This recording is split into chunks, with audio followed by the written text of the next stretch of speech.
All right, it's Wednesday night. We've just finished up the first Democratic debate. So we're heading into election season 2020, and we thought we would weigh in with some initial thoughts on what took place tonight. Karl, we want to start with just kind of general opinions. What did you think of the whole shebang? I thought it was an overall mess of impossible promises combined with a very few nuggets of truth and some clown acts.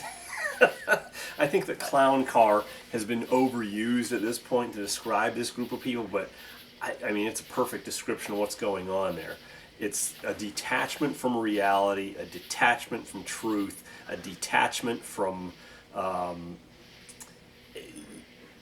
anything traditionally American, and it's a race towards socialism with this particular group tonight. And I think that's kind of what we saw. It's a race towards socialism. And I thought there was a huge misfocus on the issues that actually matter. The issues that they did bring up that were worth talking about, they offered horrible solutions for, and then some they brought up that just flat out don't really matter. Bad solutions, bad ideas. Not even really well done. I don't think they were particularly good at speaking in front of this group tonight either. There were some bad moments, even from NBC too. I mean, bad production quality with the microphones and the nonsense. It just added to the circus atmosphere of the nonsense. And again, you brought up not really focusing on issues that are of any import to America, but it certainly was red meat to the. Red meat for the what we call the fringe base of the Democratic Party, which now kind of controls the show over there. Okay, and moving on to the issues they talked about, they started off with the economy, to which they clearly gave a bias towards Elizabeth Warren. She got all the questions during the economic section. Yeah, I think we were counting, and she had five questions. Nobody else had any more than 3 at that point. There's clearly a little bit of waiting going on. Also to note, they finished with her too. This was kind of a plug for her tonight. I think they were giving her as good a showing and a background as they possibly could, and try to launch her into a more a higher position inside the ranks there. They did. I don't think they did as good of a job as they should have, if that's worth going for, because I feel like she disappeared for a lot of the middle of the debate. After the economics, she just sort of... Yeah, there was a section there. She was completely gone. It was weird too. She was the only one wearing purple. Everyone else went with a little more traditional colors you'd see, and she's always looked flaky anyway. Her hair wasn't fixed right. I don't know what she's going with there. I mean, was she trying to look unkempt and she's trying to look disorderly? American? Native American. Native American. Yeah, they really stayed far away from that tonight too. I was waiting for one of her compatriots there to bring up the engine issue, which is on the thoughts and hearts of most Americans, at least in Middle America here. Mm-hmm. As for the economic solutions they proposed, I thought there was a complete misunderstanding of basic economics. There was misunderstanding of just how capitalism works, and they portrayed profit as immoral when profit is the engine that has driven innovation for hundreds of years. Yeah, their first solution was, we're going to sue everybody who's ever put any skin in the game. I'm not trying to protect pharma here, but these people have had a history of just going after anybody that makes profits. It's like profit is a dirty word to a Democrat.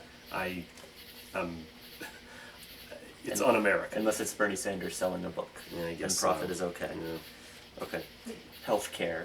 That is an issue, and we talk from a biblical perspective. Healthcare is an issue that we as Christians absolutely should care about, and I'm glad they care about it, but I think their solutions are pathetic. Okay, they went out of their way several times. How many people did we have on there tonight that said healthcare needs to be a human right, a basic human right? They have a fundamental misunderstanding of what human rights are. Constitution spells these things out. Healthcare isn't in that list, and there's a reason for it. Again, they need to be taken care of. I've got a heart for these people. I've got as big a heart as anybody. I'm sure I give a higher percentage of my income to the poor and to the needy than any of those people that were on the stage tonight. And for them, though, to be giving away more of my money and calling it a basic human right, there's a big disconnect there somewhere. This is fundamentally Marxism at its very worst, because we've seen these same tactics tried over and over again in countries like Cuba, in Venezuela. It gets off the tracks, and it ends up bringing more death than anything else. It does, and I think there's a fundamental misunderstanding that there's right and responsibility. You do not have a right to have health care, but I think I have a Christian responsibility to do my best to provide it. And we don't want to get into details right now, but I know you do give a lot to charity. That's correct. And not the charity hospitals that they talked about. As I said, the guys on there, they wanted to give more of my money away. They want to give more of America's money away. It's a ridiculous solution that won't ever work. You'll run out of other people's money. That's been always the slam against communism. Absolutely. And on the subject of healthcare, they are all for healthcare as a human right, but they are not for life as a human right. Yeah, they're all for killing babies, and they were bragging about who can kill the most babies. They were jumping in front of one another. It wasn't even one of the questions that was being asked about abortion, but they were elbowing each other to get to the front of the stage to claim how many more babies they were going to kill. It was outrageous, and they cloaked it in all kinds of crazy terminology. Well, we're going to call these reproductive rights, and we're going to call it this, and we're going to call it that. Justice. Reproductive justice, I think What we is heard that? tonight. We had no clue. We burst out laughing when we heard this. They're coining new phrases to try to hide what's simple and plain as a murder of a human being, which is what happens in an abortion.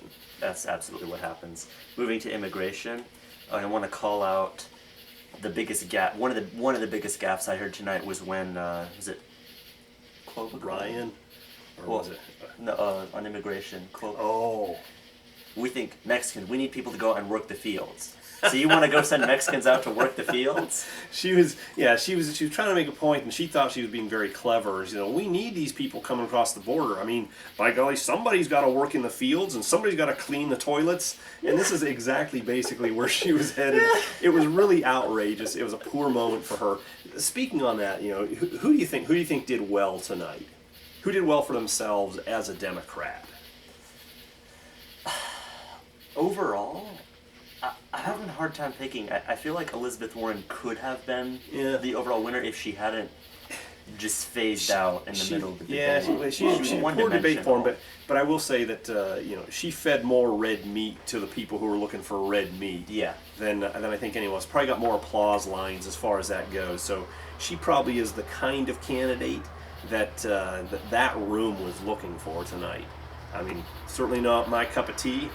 But yeah, I would think that she did pretty well. I think from an intersectionality point of view, I think that we had so many white males, which is exactly what the Democratic Party is supposed to hate. I thought I was half impressed and half disgusted by the fact that so many candidates were trying to speak more Spanish than the other ones. Oh, yeah, we didn't even cover this. There's going to be so much tonight we won't be able to get to. But this became, that added to the clown show atmosphere here, as they were speaking Spanish for half of the first part of the debate. Yeah. As we got to the end of the debate, or the middle of the debate, they went on to this whole trans... I'm more trans-friendly than you're trans-friendly. They did. How much of a percentage of America is this that we need to spend that much time on? That's a little outlandish to me, given the amount of time. The other one was climate change. They gave far too much time to climate change. And well, here comes the fundamental question is, does America believe that this is the most pressing issue that we can possibly have? When you have mullahs over in Iran blowing things up, you have Afghanistan that they did mention tonight going on, you got China, you've got all kinds of things going on here, and they want to talk about, we think if we do everything right, that in 50 years we can control the temperature by 2 degrees. This is outrageous. It's absolutely outrageous. It's a tax scheme just to get more of your money. That's really what it is. It's fear. It's a state of fear, like a famous author once wrote about. All right, we need to get to finishing thoughts here. What else you got there? Okay, now before we got to mention, I do believe in giving credit where credit is due, and Cory Booker had the guts to quote the Bible, the book of James. Whether or not he believes it, I'm glad he did it. Yeah. We said faith without works is dead. Yeah. And Bill de Blasio advocated for war only with congressional approval, which I'm happy to It's hear. rare to hear a Democrat talking about something that's actually constitutional. Right. So we were like all shocked and surprised to hear that I tonight. was glad to hear it. And Yes, we can't forget the Tim Ryan. Tulsi Gabbard war that went on, arguing back and forth about America being world police or I don't whatever. know if that was a war. That was just like a WWE throwdown. I mean, he got wrecked. Well, let's say Absolutely that got he went wrecked. way off the Democratic playbook. He's not going to be their candidate. No. Tulsi's not going to be their candidate. There was a whole group of them that Delaney. They were shuffling him off the stage as it was, giving him the hook. Again, I think this was the Lizzie Warren night, and they were going to make sure NBC was going to make sure that they put her in a positive light. Absolutely.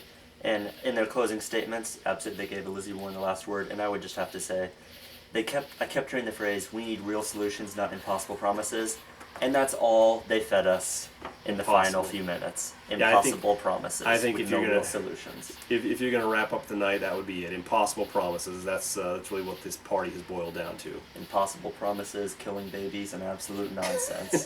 That's our takeaway. Thanks for Thanks joining us watching. tonight.